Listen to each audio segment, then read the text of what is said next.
Hi everyone, my name is Aman Kumar and I'm currently a second year MBA student at AIMS Deoghar. And today I'm gonna talk about how I prepared and how many times I failed, but again I keep on going and finally got the result. And now I'm here at AIMS Deoghar. So basically today I will going to discuss this all thing with you. So watch till the end this video. So let's start. तो ये बात start होती है 2019 में, जब मेरा पहला attempt था और मैं पटना से तैयारी कर रहा था। मैं वहीं से फाउंडेशन कोर्स लिया था और वहाँ पे मैं 2 साल तैयारी किया। 12th की भी तैयारी कर रहा था और साथ साथ में नीट की भी प्रिपरेशन कर रहा था। तो एक्चुअली हुआ क्या था कि प्रिपरेशन बहुत अच्छा चल रहा था और मुझे एक्चुअली ज़्यादा दिक्कत नहीं होता था पढ़ने में, क्योंकि मैं ICSE बोर्ड से था। 10th हम मेरी ICSE बोर्ड से थी, तो इंग्लिश वगैरह समझने में ज़्यादा दिक्कत नहीं होती थी, जो कि जनरली बच्चों को होती है। मैं देखा हूँ प्रिपरेशन के वक्त बहुत सारे ऐसे बच्चे थे जो मतलब हिंदी मीडियम से थे, उनको समझने में दिक्कत होती थी। और यहाँ पे भी हमारे कैंपस में भी मेरे बहुत सारे दोस्त हैं जिनकी मतलब वो हिंदी मीडियम से हैं और उन्हें थोड़ी इंग्लिश समझने में थोड़ी दिक्कत होती है। तो वैसे कुछ उस टाइम पे भी था, बट मेरे साथ ऐसा कोई इशू नहीं था। मुझे सब कुछ समझ में आता था और मैं मतलब होता ना कि मैं प्रैक्टिस कर ही रहा था, मतलब मैं कोशिश करता ही जा रहा था, मैं अपना बेस्ट दे रहा था। तो शुरू में जब मैं 11th में आया तो मैं इंस्टीट्यूट, पटना की इंस्टीट्यूट है, मैं उसमें एडमिशन लिया और मैं अपना प्रिपरेशन चालू कर दिया। तो प्रिपरेशन के वक्त तो मुझे इनिशियल में ज़्यादा दिक्कत नहीं हुआ था, सब कुछ अच्छे से हो रहा था। टेस्ट वगैरह भी हो रहे थे, मैं अच्छा स्कोर कर रहा था। मेरी रैंक क्लास में 4th-5th के आसपास थी और मतलब सब कुछ सही चल रहा था। बट जैसे जैसे हमारा सिलेबस खत्म होता चला गया, पहले क्या था ना कि इनिशियल में जब वो पढ़ाते हैं तो इनिशियल में वो थोड़े स्लो चलते ताकि बच्चे अडेप्ट हो सकें, चीज़ों से अवेयर हो सकें। तो वैसे कुछ मेरे साथ भी था कि वो पढ़ा रहे थे, मैं समझ रहा था, मैं कोशिश कर रहा था, उनको ग्रैस्प कर रहा था। तो करते करते मेरी 11th खत्म हो गई। उसके बाद फिर मैं 12th में स्विच हुआ। फिर जब मैं 12th में गया तो वो थोड़ी सी क्या हुआ ना कि एक चेंजेस टाइप का हुआ, क्योंकि मुझे 12th में प्रॉपर एग्जाम भी देना था 12th का थ्योरी का, और मुझे नीट के लिए भी प्रिपरेशन करना था। और पैटर्न में थोड़ी चेंजेस आती हैं कि आपको थ्योरी लिखनी पड़ती है बोर्ड्स के लिए, बट नीट में तो ऐसा कुछ होता नहीं है, उसमें तो MCQ बनाना पड़ता है। तो थोड़ा सा पैटर्न में चेंज हुआ, हमारी पढ़ाई की स्टाइल थोड़ी चेंज हुई। तो मैं पढ़ता गया, बट पढ़ते पढ़ते हुआ क्या ना कि जब एग्ज़ाम के 2-3 महीने बचे थे तब मैं मतलब बहुत ज़्यादा नर्वस हो गया। मुझे समझ में नहीं आ रहा था कि मैं क्या करूँ। मतलब मुझे अंदर से ऐसा लगने लग गया था कि मेरा इस बार तो लगता है सिलेक्शन फिर से नहीं, मतलब सिलेक्शन मेरा नहीं होगा। बट फिर भी मुझे 12th तो देना ही था। तो बेसिकली मैं प्रॉपर थोड़ा सा 12th की ओर फोकस हो गया, क्योंकि एटलीस्ट उसमें तो अच्छा नंबर आना ही चाहिए। और फिर मैं हार नहीं माना, मैं MCQ वगैरह लगाता था और प्रिपरेशन कर ही रहा था। तो इसी तरह से फिर मैं 12th का एग्ज़ाम दिया, बोर्ड्स का एग्ज़ाम। और एक्चुअली उस वक्त क्या था ना कि मेरे साथ कुछ घटनाएँ भी घट गई थी, पर्सनल घटनाएँ थी, जो कि मुझे मतलब अंदर से बहुत ज़्यादा इम्पैक्ट किया मुझे। और मैं बहुत ज़्यादा इस वजह से भी बहुत ज़्यादा डिप्रेस हो गया था। मुझे मतलब समझ में नहीं आ रहा था मैं क्या करूँ। मतलब ऐसा हो गया था कि मैं अपने घर में पापा को कॉल लगाया, मैं बोला उनसे कि पापा देखिए ऐसा-ऐसा बात हो रहा है, मैं बहुत परेशान हूँ, मुझे समझ में नहीं आ रहा है क्या होगा। मतलब अंदर से वो गिल्ट होता है यार कि मतलब माँ-बाप आपके लिए मतलब इतना कष्ट करते हैं, आपको इंस्टीट्यूट में मतलब होता है ना कि आपके लिए बहुत मेहनत करते हैं और वो आपको उस जगह पे पहुँचाते हैं, बट आप उनको मतलब रिजल्ट ना दें तो आपको बुरा लगता है, अंदर से आपको गिल्ट होती है। तो वैसा ही कुछ मेरे साथ था। तो मैं उन्हें कॉल किया, मैं उन्हें बताया कि ऐसा-ऐसा बात है। तो मेरे पापा ने मुझसे कहा कि बेटा तू अपना बेस्ट दे, जो होगा वो बाद में देखा जाएगा। तो मतलब घबरा मत, तो अच्छे से कर। मतलब होता है ना कि उन्होंने मुझे बहुत अच्छे से सपोर्ट किया, मुझे एक अच्छा डायरेक्शन दिया। और मैं भी थोड़ा-सा फिर इस बात से मुझे भी थोड़ा लगा कि चलो वो मेरे सपोर्ट मतलब मुझे वो सपोर्ट कर रहे हैं, और मुझे अंदर से गिल्ट आ रहा था, फिर वो थोड़ा-सा कम हुआ। तो इसी तरह से मैं फिर बोर्ड्स एग्ज़ाम दिया और बोर्ड्स में मेरे ठीक-ठाक परसेंटेज आ गए, 86 परसेंटेज थे। और फिर मैं नीट के लिए अपीयर हुआ। तो जब मैं नीट के लिए अपीयर हुआ तो वैसे तो मुझे अंदर से लग रहा था कि सिलेक्शन तो नहीं होना इस बार, ऐसा लग रहा था मुझे पहले से। बट फिर भी मैं दिया और हुआ ऐसा कि पेपर मुझे 2019 का जो पेपर था वो थोड़ा-सा ईज़ी था एज़ कम्पैरेटिव टू 2018 का। 2018 का मैं देखा था प्रीवियस ईयर, तो वो थोड़ा-सा मुझे टफ लग रहा था। बट 19 का पेपर थोड़ा-सा ईज़ी था। तो मुझसे मैं क्वेश्चन बनाया और कहीं न कहीं मुझे एग्ज़ाम के वक़्त ना थोड़ा-सा कॉन्फिडेंस लग रहा था कि यार हो भी सकता है, पता नहीं क्यों, मतलब पेपर बहुत ईज़ी टाइप का लग रहा था। तो फिर मैं अटेम्प्ट करता चला गया, मैं घबराया नहीं, क्योंकि पहले भी मुझे ऐसा ही लग रहा था, पहले मैं डरा हुआ था। अब एटलीस्ट कम से कम मुझे लग रहा है कि पेपर ईज़ी है, चलो ट्राई देते हैं, शायद हो जाए। तो वैसा ही कुछ था। तो मैं चलता गया, मतलब एग्ज़ाम वगैरह दिया। तो फाइनली जब मेरी रिज़ल्ट आई 2019 की, तो वो मतलब 53 था, तो वो स्कोर मेरा 453 था। और मतलब कि मुझे पता चल गया कि मेरा सिलेक्शन तो नहीं होना है उतना में। और मतलब पहले तो मैं थोड़ा बहुत, मुझे बुरा भी लग रहा था कि मैं इतना मेहनत किया, लास्ट मोमेंट पे जाके मेरे साथ कुछ मतलब ऐसी घटनाएँ हो गई। मतलब ये देखिए यार, होता क्या है ना कि हमारे साथ कुछ घटनाएँ उसी वक़्त होती है जब मुझे सबसे ज़्यादा अपने टाइम की, या फिर होता है ना जब मुझे सबसे ज़्यादा फ़ोकस की ज़रूरत होती है। तो ये हर बार मतलब कि 3 अटेम्प्ट में दिया और मेरे साथ तीनों बार ऐसा ही हुआ। और मैं आज भी एस्पिरेंट से बात करता हूँ तो वो कहते हैं कि भैया देखिए अभी एग्ज़ाम है और अभी मेरे साथ देखिए ऐसा हो रहा है, ये हो रहा है, मुझे ये हो गया। मतलब वो अपना बताते हैं। तो यार ऐसा होता है कि जब भी आप कुछ मतलब होता है ना, कुछ अच्छा करने वाले होते हैं ना, तो हर तरह की चीज़ें आपके साथ, मतलब हर तरह की कंडीशन आपके साथ आ जाती है कि मतलब जो आपको रोके। बट वही है कि आप उसके मतलब फाइट करते हुए अगर आगे बढ़ गए, मतलब अपना बेस्ट देते चले गए जो देना चाहिए, तो फिर आप निकल जाएँगे उस चीज़ों से। तो वही हुआ। लेकिन बट मैं तो डिप्रेस हो गया था पहले ही। तो फिर भी मैं एग्ज़ाम दिया, हाँ, एग्ज़ाम हॉल में, बट मुझे कॉन्फिडेंस आ गया। मुझे लगा कि शायद हो भी सकता है, पता नहीं सिलेक्शन भी हो सकता है। तो इस ख़्याल से मैं दिया और फाइनल रिजल्ट आपके सामने था। 453 था स्कोर मेरा फर्स्ट अटेम्प्ट में। तो फिर मैं क्या किया, फिर मुझे थोड़ा तो पहले बहुत डिप्रेशन हुआ, मुझे समझ में नहीं आ रहा था मैं करूँ तो क्या करूँ। तो फिर मुझे किसी ने सजेस्ट किया कि तुम पटना नहीं, तुम कोटा चले जाओ, और वो डिसीजन कहीं ना कहीं ठीक भी था। तो फिर मैं कोटा चला गया, वहाँ से प्रिपरेशन किया थ्रू आउट, और ड्यूरिंग माई प्रिपरेशन मैं लगा रहा। मतलब इस बार मैं पूरा कॉन्फिडेंस था कि इस बार तो मुझे मेरा होना ही होना है, और मैं अपना बेस्ट देता गया। मतलब कहीं कोई इशू नहीं था। और लास्ट के जब मेजर टेस्ट हो रहे थे, फुल सिलेबस टेस्ट हो रहे थे, तो उसमें स्कोर भी मेरे अच्छे आ रहे थे। मतलब अराउंड 600 या फिर 580 590 के आसपास आ रहा था एलन के टेस्ट सीरीज़ में। एलन में ज्वाइन कर लिया था, तो फिर वहाँ पे भी अच्छे स्कोर आ रहे थे। फिर लास्ट में तो 600 प्लस भी जा रहे थे, तो मेरा कॉन्फिडेंस भी बिल्डअप हो गया कि इस बार तो सिलेक्शन हो ही जाना चाहिए। देखिए होता क्या है ना कि आप कितना भी स्कोर कर लो यार, बट हो ही जाना चाहिए, कॉन्फिडेंस नहीं आता है। मतलब वो कभी नहीं आएगा। आप अच्छा स्कोर करो फिर भी आपको कहीं ना कहीं डर लगेगा, और वो लगना भी चाहिए, क्योंकि आप कह नहीं सकते ना कि एग्जाम हॉल में आपके साथ क्या होगा, मतलब क्या माइंड सेट वहाँ पे रहेगा। तो ये यार अनप्रेडिक्टेबल है थोड़ा सा। मतलब लक फैक्टर भी यहाँ पे डोमिनेट करता है कि आपका सिलेक्शन कैसा हो, या फिर मतलब आप कैसा परफॉर्म करेंगे। तो वैसा ही कुछ था। तो फिर भी मैं थोड़ा तो पिछले लास्ट ईयर से तो मतलब 2019 से तो ज़्यादा ही कॉन्फिडेंट था 2020 में कि मेरा इस बार सिलेक्शन हो जाएगा। तो फिर मैं हुआ क्या कि एग्ज़ाम हमारा जब पास आया तब ही कोविड का वो फर्स्ट फेज़ आ गया, और वो मतलब इतना भयानक था कि हमारा एग्ज़ाम मई में जो होना था वो एक्सटेंड होकर सितंबर में हुआ। और इस दौरान मतलब कोटा की थोड़ी हालत ख़राब हो गई थी। तो फिर मैं मतलब वहाँ पे तो बहुत ज़्यादा घबराहट हो गया था हम लोग को मतलब खाने वाने के लिए दिक्कत हो गया था, मेस वगैरह बंद हो गए थे।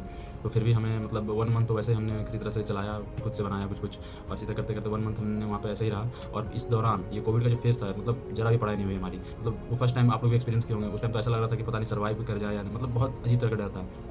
तो फिर वैसा ही कुछ हमारे साथ भी सीन था। तो ऐसे ही चलते चलते फिर मैं घर आया तो बुक्स वगैरह लाया कुछ मतलब मोस्ट ऑफ द बुक्स लाया। और मैं मतलब तब तक क्या ना, वो 1 मंथ का जो कोटा में मतलब वो कोविड का फेज़ था ना, वो मतलब पूरी तरह से हमारा मतलब पढ़ाई डिटोरिएट हो गया था, पूरी तरह से मतलब बर्बाद हो गया था।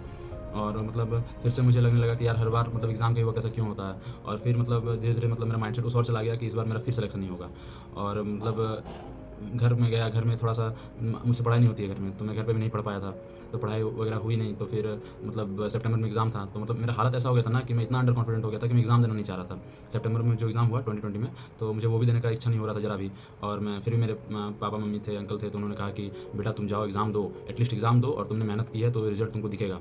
बट फिर भी मैं अंदर ही अंदर, क्योंकि लास्ट टाइम पे मैंने मतलब होता है ना, देखिए लास्ट मोमेंट में अगर आप रिवाइज़ नहीं करते हैं, आप टेस्ट वगैरह नहीं लगाते हैं, तो आपका कॉन्फिडेंस जो रहता है वो खत्म हो जाता है। आप पहले कितना भी मेहनत किए हो, बट वो लास्ट मोमेंट पे आपको वो दिखना चाहिए यार। मतलब लास्ट मोमेंट पे आपको एकदम एंड तक आपको लड़ना चाहिए। तो बट वो मैं छोड़ दिया था, मतलब बिल्कुल ना के बराबर हो गया था। तो फिर मैं गया एग्ज़ाम देने के लिए। तो फाइनली मैं गया, पटना में सेंटर था हमारा। तो मैं एग्ज़ाम देने गया, और एग्ज़ाम के पेपर जब मैं देखा तो वो इतना ईज़ी था यार, इतना ईज़ी था कि मुझे लगा कि यार मतलब इस बार भी एग्ज़ाम में मुझे ऐसा लग रहा था कि मेरा सिलेक्शन हो जाएगा, मतलब सिलेक्शन हो सकता है। और मैं मतलब कॉन्स्टेंटली थ्रू आउट में अच्छा परफॉर्म करता गया, मतलब अच्छा क्या मतलब एमसीक्यू वगैरह सॉल्व करता गया। और मतलब मुझे एंड तक, एग्ज़ाम के एंड तक मुझे ऐसा लग रहा था कि मेरा सिलेक्शन हो जाएगा। मतलब अच्छा पेपर लग रहा था, मतलब देखा क्वेश्चन लग रहा था, उस टाइप का था। बट मैं जब घर आया और जब कीज़ वगैरह एलन की रिलीज़ हुई, और भी मतलब हर जगह के आंसर किया है, तो मैं मैच किया। तो जब मैं मैच किया हूँ तो मेरा स्कोर 500 के आसपास आ रहा था। तो उस वक़्त मुझे ऐसा लगा कि यार पेपर ईज़ी था, मतलब मुझे लग रहा था कि बन जाएगा, मैं कॉन्फिडेंट, मतलब मुझे अंदर से ना वाइब्स आ रहे थे कि मेरा सिलेक्शन हो जाएगा, मतलब हो भी सकता है सब। बट जब मैं मिलाया तो 500 के आसपास आ रहा था, तो मुझे बहुत ज़्यादा बुरा लग रहा था। मतलब इस बार तो मतलब बहुत ज़्यादा टूट गया था मैं कि यार मैं बार-बार मेहनत करता हूँ, हर बार एंड में कुछ ना कुछ ऐसा हो जाता है कि मतलब मेरा सिलेक्शन मतलब और ऐसा नहीं है कि लगे कि मैं मेहनत कर रहा हूँ, मेरा रिज़ल्ट नहीं आ रहा है, मैं मेहनत करता हूँ, मेरा रिज़ल्ट दिखता है, बट एंड में फिर वही कुछ ना कुछ घटनाएँ हो जाती है। तो मतलब मैं लास्ट मोमेंट पे फिर हार मान लेता हूँ, ऐसा कुछ हो जा रहा था मेरे साथ। तो फिर इस बार क्या था कि जब मेरा रिज़ल्ट कम आया तो फिर मैं कंप्लीटली छोड़ दिया। मैं कहीं कहीं नहीं गया, मैं घर पे ही बैठा रहता था। घर पे ही मतलब हमारा खुद का क्लिनिक था, तो वहीं पे मैं थोड़ा बहुत पापा के साथ मतलब रहता था, बैठता था। तो ये कहीं न कहीं मुझे मेरा मतलब पूरा टूट गया, फ्लो ही टूट गया पूरा पढ़ाई से। तो फिर मतलब फिर जब मैं 2 महीना घर पे रहा तो कहीं न कहीं मुझे बुरा लगने लगा। आस-पास के लोग या फिर मेरे अंकल लोग पूछते थे कि बेटा कहाँ हो, अभी क्या कर रहे हो? तो मतलब ये जो होता है ना कि कहीं न कहीं मुझे बुरा फ़ील हो रहा था कि मैं क्या कर रहा हूँ? मैं इतना मेहनत किया और फिर मैं लास्ट में मतलब गिव अप कर रहा हूँ, मैं छोड़ रहा हूँ। और उसमें भी होता क्या है ना, मेरे अंकल थे, उन्होंने कहा कि अगर बेटा तुम 100% अपना नहीं दिए हो, तो फिर छोड़ने का कोई मतलब नहीं बनता है। तुम एक बार 100% दो, और फिर भी अगर सिलेक्शन नहीं होता तो फिर तुम छोड़ देना, कोई कुछ नहीं बोलेगा तुमको। जो करना होगा करना। तो मुझे कहीं न कहीं ये बात हिट की, मुझे भी लगा कि हाँ यार, मैं 100% तो दिया नहीं, मैं लास्ट मोमेंट में हमेशा छोड़ देता था, मतलब 2 बार से तो ऐसा ही मैंने किया। तो एक ट्राई और मुझे देना चाहिए। उन्होंने भी कहा, मैं पापा से बात किया, उन्होंने भी कहा हाँ बेटा बिल्कुल एक ट्राई देना चाहिए। देखिए मेरे साथ क्या था ना कि उन्होंने मुझे कभी फोर्स नहीं किया कि तुम ये करो, और हर पेरेंट्स को ऐसा करना चाहिए। उनको अपने बच्चों को फोर्स नहीं करना चाहिए यार। मतलब ठीक है वो मेहनत कर रहे हैं, आप उनको सपोर्ट करो, आप उनको समझाओ, बट फोर्स बिल्कुल मत करो कि नहीं तुम यही करो, क्योंकि उनको बहुत ज़्यादा मेंटल प्रेशर होता है, और ये वही समझते हैं जो मतलब डिप्रेशन करते हैं। मैं देखा हूँ यार, मतलब रोज़ आता था मैं रात में, कभी-कभी मैं घर में फ़ोन करके रोया हूँ बोल के, मतलब इतना डिप्रेशन होता है, इतना मतलब कुछ कुछ भी लगता है ऐसा कि कुछ भी आपका साथ नहीं दे रहा है। तो वैसा ही कुछ था मेरे साथ भी। तो फिर मैं तीसरी बार मैं पटना फिर से गया, गोल विलेज हॉस्टल है वहाँ पे गोल का, तो मैं वहीं पे रहा। और वहाँ का क्या सीन था कि मतलब टेस्ट बहुत ज़्यादा होता था वहाँ पे, मतलब हर वीक में 2 टेस्ट, और एंड में तो मतलब पर डे टेस्ट हो रहा था, ऐसा हो रहा था। तो वहाँ पे मैं गया, वहाँ पे लास्ट में ज्वाइन किया था मैं, मतलब जनवरी में गया, और मेरा एग्ज़ाम सितंबर में हुई थी। उस साल भी मतलब एक्सटेंड हुई थी डेट 2021 में। तो मैं वहाँ गया और प्रिपरेशन मतलब टेस्ट वगैरह दे रहा था, मैं तैयार था कि इस बार 100% देना चाहे जो हो जाए। तो वहाँ पे हॉस्टल का क्या फैसिलिटी था कि मतलब कि 2021 में भी कोविड का फेज़ आया और सेकंड फेज़ आया, और उस वे में लगभग हर जगह बंद हो गया, कोटा वगैरह कहीं मैं सुना तो बंद हो गया। लेकिन उस हॉस्टल में क्या था कि हम लोगों को मतलब उन्होंने कहा कि देखिए कोविड आता जाता रहेगा, बट आपको अगर सिलेक्शन लेना है तो आपको कॉन्स्टेंटली मेहनत करना होगा, आप यहाँ पे रुकिए, हम आपको प्रोवाइड करेंगे। तो उन्होंने टेस्ट वगैरह मतलब टेस्ट सीरीज था, हमने ज्वाइन किया था, तो वो टेस्ट पेपर वगैरह प्रोवाइड करते थे, और हम वहाँ पे बैठ के हमारा कुछ बैच था, हमारा ग्रुप था करीब 300 बच्चों का, तो हम लोग वहाँ पे बैठ के टेस्ट देते थे। तो ये कॉन्स्टेंटली चलता गया, हमने मेहनत करते मतलब हम मेहनत करते रहे, रुके नहीं। और ये थ्रू आउट करते करते करते करते जब एंड हुआ, मतलब एग्ज़ाम का जब 1 मंथ बचा रहा एग्ज़ाम में, तो कहीं न कहीं मुझे ऐसा लगने लगा कि यार इस बार हो सकता है मेरा सिलेक्शन। मतलब कि इस बार सब कुछ अच्छा चल रहा है, मैं घर भी नहीं गया, कोविड आया, मैं घर भी नहीं गया। और इस बार मतलब कि होता है ना कि कुछ चीज़ें थी जो आपको इम्पैक्ट कर रही थी पीछे से, मतलब जो पीछे खींच रही थी, बट फिर भी आपको लग रहा था नहीं, मतलब देखो यार, अगर आप टूट जाओगे या फिर आप अपने माहौल से, एनवायरनमेंट से अगर आप इफेक्ट हो जाओगे, तो कहीं न कहीं वो आपको फिर पीछे ले जाएगी। वो हमेशा चाहेगी कि आप पीछे ही रहें, बट आपको मतलब लास्ट तक हार नहीं मानना है। बस मैं यही कहूँगा कि आपको लास्ट तक हार नहीं मानना है, मतलब लास्ट तक कुछ भी हो जाए यार, अपना बेस्ट दो, अपना करो। तो फिर वही मैं करता गया, मैं टेस्ट वगैरह देता रहता था, और खुद एनालाइज़ करता था, सेल्फ स्टडी करता था। तो करते करते जब एग्ज़ाम के दिन जब मेरा आया, एग्ज़ाम से एक दिन पहले मैं फिर मुझे वही सब पुराने ख्यालात आने लग गए, मैं परेशान हो गया। मैं फिर घर कॉल किया, मैं बताया पापा से कि पापा देखिए मुझे फिर पहले ऐसा लग रहा है, मतलब मैं बहुत ज़्यादा डर गया था यार कि पता नहीं सिलेक्शन होगा या नहीं होगा। तो उन्होंने फिर मुझे, मतलब ये तीसरी बार था जब मैं उनसे ऐसा कुछ कह रहा था, और तीसरी बार में फिर उन्होंने मेरा सपोर्ट किया। उन्होंने कहा बेटा तुम मेहनत किए हो, तुम कर रहे हो, तुम बस अच्छे से एग्ज़ाम दो, बाकी जो होगा वो बाद में देखा जाएगा। और ये कहीं न कहीं बहुत मुझे अच्छा लगा यार। आज भी मैं सोचता हूँ कि ऐसे ही मतलब कि पेरेंट्स को होना चाहिए कि उनको अपने बच्चों को सपोर्ट करना चाहिए यार, वो मेहनत कर रहे हैं। तो उन्होंने सपोर्ट किया, और मैं एग्ज़ाम हॉल में गया। तो एग्ज़ाम जिस दिन मैं देने गया उस दिन भी मैं बहुत डरा हुआ था। तो मैं फिर एक बार सुबह कॉल किया कि पापा देखना मुझे बहुत डर लग रहा है, पता नहीं फिर सिलेक्शन होगा या नहीं होगा। तो उन्होंने कहा कि तू एग्ज़ाम दे, बाद में जो होगा देखा जाएगा। तो फिर मैं गया एग्ज़ाम हॉल में, और इस बार क्या था ना यार कि मतलब मैं एग्ज़ाम हॉल में गया और मुझे पता नहीं चल रहा था, इतना क्वेश्चन ईज़ी लग रहा था या क्या हो रहा था, मेरा हाथ अपने आप चलता चला गया। मतलब कि 2 बार से मेरे साथ ऐसा हो रहा था, बट इस बार कुछ अलग हो रहा था, मतलब अपने आप सारे क्वेश्चन पे हाथ चले जा रहे थे। मतलब मुझे पता चला था इसका आंसर तो ये होगा, तुरंत सॉल्व हो जा रहा था। मतलब ऐसा लग रहा था ना कि मैं कुछ नहीं कर रहा हूँ, पीछे से कोई मुझसे ये सब करवा रहा है। तो ऐसा ही कुछ होता चला गया, मतलब बहुत अच्छा, मतलब इतना प्रैक्टिस हो गया था ना अपना कि अब मतलब पता नहीं चल रहा था कि मैं एग्ज़ाम हॉल में बैठा हूँ या घर पे टेस्ट दे रहा हूँ। बस फ्लो में बस मतलब मैं बनाता चला गया। फिर एग्ज़ाम हुआ हमारा, और फिर मैं घर गया, फिर मैच किया आंसर की, जब रिलीज़ हुआ तो मैच किया तो मेरे कुछ 630 के आसपास बन रहे थे स्कोर। बट फिर भी मैं मान रहा था कि चलो यार कम से कम 615 तो आ जाएगा, सिलेक्शन तो एटलीस्ट हो गया। बट फाइनली जब रिजल्ट आया तो हमारा 638 था, और मुझे बहुत अच्छा लगा। और मतलब मेरे मम्मी पापा को भी अच्छा लगा, मेरे अंकल जो मेरे सपोर्ट कर रहे थे, मतलब उन्होंने ही मुझे बताया कि तुमको यार एक बार 100% देना चाहिए। और फाइनली मैं दिया, और उसका रिजल्ट भी आया। तो मैं इस पूरे मतलब जर्नी से इतना मैं कहना चाहूँगा यार कि देखिए आप मतलब आपको हमेशा कुछ ना कुछ ऐसा चीज़ रहेगा, कोई फैक्टर रहेगा जो आपको रोकेगी, मतलब। और वो बेसिकली जब एग्ज़ाम होगा ना, जब आपको मेन टाइम जब फोकस की जरूरत होगा ना, उसी वक्त वो मतलब एक्टिवेट होगा।